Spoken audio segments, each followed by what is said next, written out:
नमस्कार. माझ्या चॅनलवर अगदी मनापासून तुमचं स्वागत आहे. शुभ सकाळ सर्वांना. आजची माझी गावाकडची सकाळ.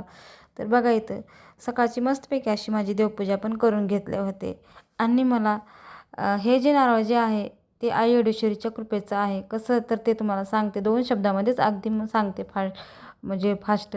तर हे नारळ जे आहे ते आई येडेश्वरीच्या कृपेचं आहे. शुक्रवारचं उद्यापन मी केले होते. म्हणजे 17 शुक्रवार धरले होते. त्याचं उद्यापन करण्याच्या अगोदरच हे नारळ मस्त असं वापून निघालं होतं. चैत्र महिन्यामध्ये मी गेले होते येरमाळ्यामध्ये. येरमाळ्यामध्ये गेल्यावर खाली पायरीला दर्शन घेऊन जाणार निघताच तोपर्यंतच एक दादा आले. त्यांनी म्हणले, "ताई हे घे तुला साडी. हे आहे येडेश्वरीची."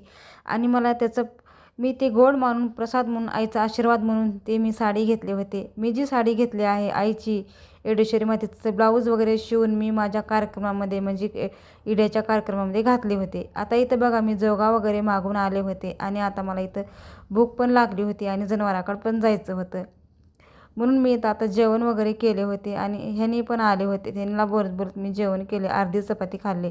आता बाहेर माझं तरी असं हे जनावरं सगळे वाट बघत बसलेले असतात का तरी शेणपाणी अगदी झाडून शेणपाणी अगदी जनावराच्या पोटापासून हे सगळे वाट बघतात माझी. म्हणून मला काय तुम्हाला सगळा व्हिडिओ दाखवता येत नाही बरं का. आणि हे जे आहे ते खेडगाव असल्यामुळे आणि ह्यांना पण लय वेळ पण ठेवता येत नाही. सकाळचे 11 वाजले होते. एवढा उशीर पण झाला होता. आता इथं बघा हे सगळे माझ्याकडे बघत आहेत. घरातलं लेकराचं आवरून दिलं की जनावराकडे यावं लागतं. देवपूजा वगैरे केले होते. जोगामागून आले, जेवण वगैरे केले. आता बघा इथं झाडलोट केले होते आणि सगळ्यांना असं तुरीचं गुळी टाकले. अगदी गाईलासुद्धा तुरीचं गुळी टाकले होते का तरी आज वैरण आणली नव्हती म्हणून तुरीचंच गुळी टाकले का तरी हे टाकू देत नाही तर शेळायला लागतं म्हणून. आता बघा घरामध्ये आले तर घरामध्ये जसा तसा रमणा पडला आहे. तरी पण झाडलोट करून गेले होते. स्वच्छच होतं घर.